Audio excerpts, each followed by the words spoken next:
بسم اللہ الرحمن الرحیم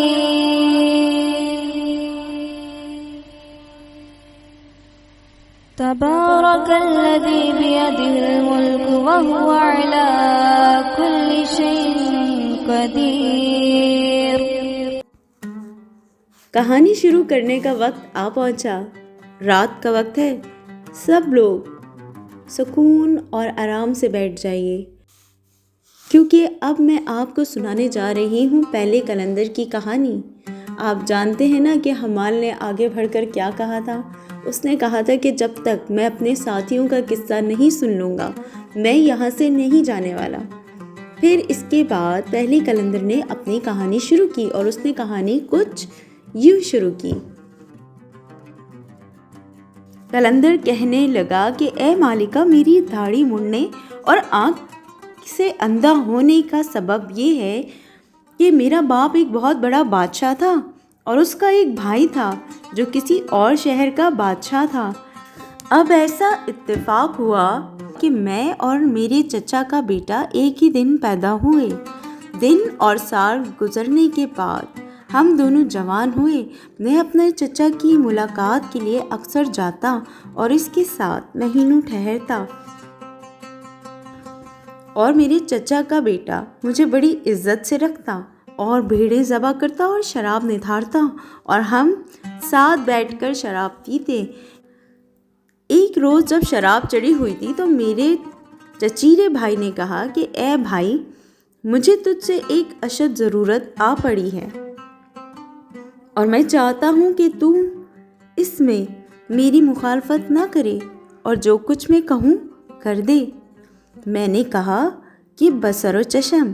اس نے مجھ سے بڑی بڑی قسمیں کھلوائیں اور فوراً اٹھ کھڑا ہوا اور تھوڑی دیر کے لیے غائب ہو گیا۔ جب وہ واپس آیا تو اس کے پیچھے پیچھے ایک عورت تھی جس کا لباس نہایت نفیس اور زیور بےحد قیمتی تھے۔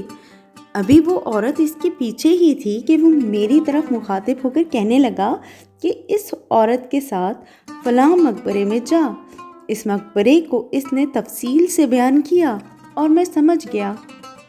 اس نے مجھ سے کہا کہ وہاں پہنچ کر فلاں تربت کے اندر داخل ہو جانا۔ کیا آپ جانتے ہیں کہ تربت کسے کہتے ہیں دوستو؟ تربت قبرستان کو کہتے ہیں۔ تو اس نے مجھ سے کہا کہ وہاں پہنچ کر فلاں تربت کے اندر داخل ہو جانا اور وہاں میرا انتظار کرنا۔ میں قسم کھا چکا تھا، اس لیے نہ اس کی مخالفت کر سکتا تھا اور نہ اس کے سوال کو رد کر سکتا تھا۔ میں اس عورت کو لے کر چل دیا اور وہاں پہنچ کر ہم دونوں اس تربت میں داخل ہوئے۔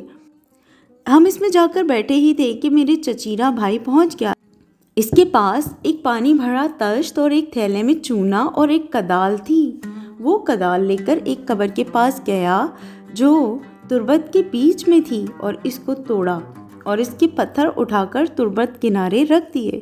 پھر وہ قبر کے نیچے کدال سے کھودنے لگا یہاں تک کہ لوہے کے پتھر میں سے ایک چھوٹے دروازے کے برابر سوراخ ہو گیا۔ اس نے اسے اٹھایا تو اس کے نیچے ایک سیڑھی بندھی ہوئی دکھائی دی۔ اب اس نے میری طرف مخاطب ہو کر کہا کہ اے بھائی، تیری سب سے بڑی بھلائی میرے ساتھ یہ ہوگی کہ جب میں نیچے اتر جاؤں تو پتھر کو بند کر دیجیے اور اس کے اوپر پہلے کی طرح مٹی ڈال دینا۔ بس یہی تیری بہترین مہربانی ہوگی۔ اور یہ جو پانی تشت میں ہے اس سے چونے کو گوندھ کر جو بوری میں ہے قبر کو پہلے کی طرح پود دیجیے تاکہ کوئی دیکھ کر یہ نہ کہہ سکے کہ قبر تو پرانی ہے مگر یہ شفاف نیا ہے۔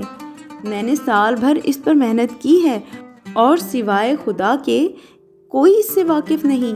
بس میری تجھ سے یہی درخواست ہے۔ چلتے چلتے اس نے مجھ سے کہا کہ اے بھائی، خدا تجھے ہمیشہ آباد رکھے، اور سیڑھی سے نیچے اتر گیا۔ جب وہ میری نظروں سے غائب ہو گیا تو میں اٹھا اور اس پتھر کو وہیں لگا دیا اور جو کچھ اس نے کہا تھا کر دیا، اور قبر کی شکل پہلی سی ہو گئی۔ میں نشے میں چور تھا۔ جب چچا کے محل میں پہنچا تو معلوم ہوا کہ وہ شکار کھیلنے گئے ہیں اور میں اس رات خوب سویا۔ جب صبح ہوئی تو میں گزشتہ رات کی باتوں کو سوچنے لگا اور یہ کہ میرے چچیرے بھائی پر کیا گزری، میں سخت پشیمان تھا، لیکن ایسی بات پر پشیمانی سے کیا فائدہ جو میں نے اس کی مرضی سے ہی کی تھی۔ مجھے گمان ہوا کہ شاید میں نے خواب دیکھا ہے اور لوگوں سے اپنے چچیرے بھائی کے متعلق پوچھنا شروع کیا، لیکن کوئی مجھے ٹھیک نہ بتا سکا۔ میں نے مقبرے میں جا کے وہ تربت تلاش کی مگر اس کی شناخت نہ کر سکا۔ میں ایک تربت سے دوسری تربت اور ایک قبر سے دوسری قبر پر جاتا تھا کہ رات ہو گئی اور مجھے وہ نہ ملی۔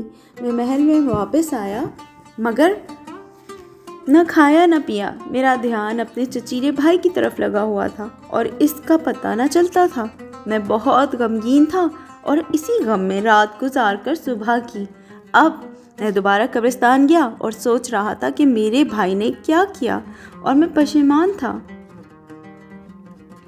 کہ میں نے اس کا کہنا کیوں مانا۔ میں نے تمام قبروں کا چکر لگایا لیکن وہ قبر نہ ملی۔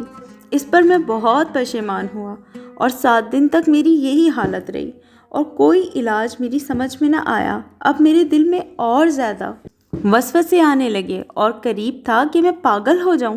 غم غلط کرنے کا صرف یہی ایک طریقہ مجھے نظر آیا کہ میں اپنے باپ کے پاس جانے کے لیے اٹھ کھڑا ہوا۔ جب میں اپنے باپ کے شہر کے پاس پہنچا تو کیا دیکھتا ہوں کہ ایک جتھے کا جتھا شہر کے دروازے سے نکلا اور میری مشقیں باندھ دیں۔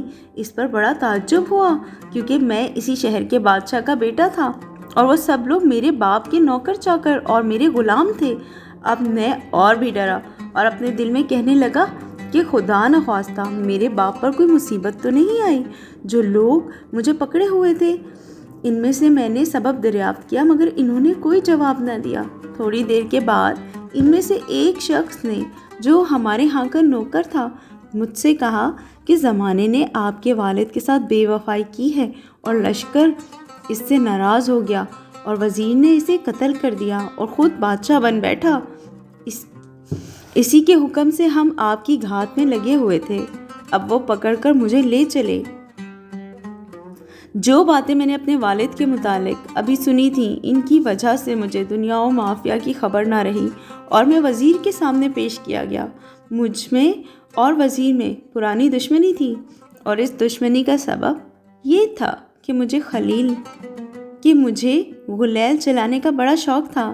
ایک روز میں اپنے محل کی چھت پر کھڑا ہوا تھا کہ ایک چڑیا آ کر وزیر کے محل کی چھت پر بیٹھ گئی اور وزیر وہاں کھڑا ہوا تھا۔ میں نے چڑیا کے مارنے کا ارادہ کیا لیکن نشانہ خطا گیا اور گلہ وزیر کی آنکھ میں جا کر لگا اور وہ پھوٹ گئی۔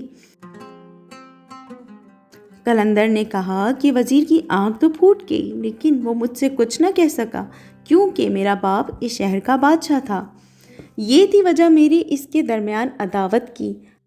اب جبکہ میں اس کے سامنے کھڑا تھا اور میری مشقیں بندھی ہوئی تھیں تو اس نے حکم دیا کہ میری گردن اڑا دی جائے۔ میں نے پوچھا آخر تو کس جرم میں مجھے قتل کرتا ہے؟ اس نے اپنی آنکھ کی طرف اشارہ کر کے کہا کہ کیا اس سے بڑھ کر اور بھی کوئی جرم ہو سکتا ہے تمہارا؟ میں نے کہا کہ یہ بات قصدن نہیں ہوئی۔ اس نے کہا کہ آخر فرق کیا ہے؟ تو نے غلطی سے کیا اور میں قصدن کرتا ہوں۔ پھر اس نے کہا اسے میرے قریب لاؤ اور وہ مجھے اس کے قریب لے گئے۔ اس نے ہاتھ بڑھا کر میری بائیں آنکھ میں انگلی بھونک دی اور اسے پھوڑ دیا۔ اسی وقت میری آنکھ جیسا کہ تم دیکھ رہے ہو۔ پھر اس نے میری مشقیں باندھ کر مجھے ایک صندوق میں ڈال دیا اور جلاد سے کہا کہ میں اسے تیرے سپرد کرتا ہوں، تو اسے شہر کے باہر لے جا اور اسے قتل کر ڈال تاکہ وحشی جانور اور پرندے اسے کھا ڈالیں۔ جلاد مجھے لے کر چل دیا اور چلتے چلتے شہر کے باہر ایک جنگل کے بیچ میں پہنچا اور مجھے صندوق سے نکالا۔ میرے ہاتھ بندھے ہوئے تھے اور پاؤں میں زنجیر پڑی ہوئی تھی۔ جلاد نے چاہا کہ میری آنکھیں باندھ کر مجھے قتل کر دے۔ میں زار زار رونے لگا اور وہ بھی رو پڑا۔ یہ جلاد میرے باپ کا بھی جلاد تھا اور میں نے اس کے ساتھ احسانات کیے تھے۔ اس نے کہا کہ اے میرے آقا اب میں کیا کروں، میں تو نوکر ہوں پھر اس نے یہ کہا کہ اپنی جان لے کر بھاگ جائیے اور کبھی اس شہر کی طرف رخ نہ کیجیے گا ورنہ ہم دونوں کی جان جائے گی۔ میں نے اس کے ہاتھ چومے اور مجھے یقین نہ آتا تھا کہ میں زندہ بچ گیا۔ جان جانے کے مقابلے میں آنکھ کا پھوٹنا مجھے غنیمت معلوم ہوا۔ وہاں سے روانہ ہو کر میں اپنے چچا کے شہر میں گیا اور اس کی خدمت میں حاضر ہو کر اپنے والد اور اپنی آنکھ پھوٹنے کا ماجرا بیان کیا۔ وہ بہت رویا اور کہنے لگا کہ تیری وجہ سے میرا رنج و غم دوبالا ہو گیا۔ تیرا چچیرا بھائی کئی روز سے غائب ہے اور مجھے کچھ خبر نہیں کہ اس پر کیا گزری۔ کوئی بھی اس کی خبر لا کر نہیں دیتا۔ یہ کہہ کر وہ اتنا رویا کہ بے ہوش ہو گیا۔ مجھے اس پر بڑا ترس آیا۔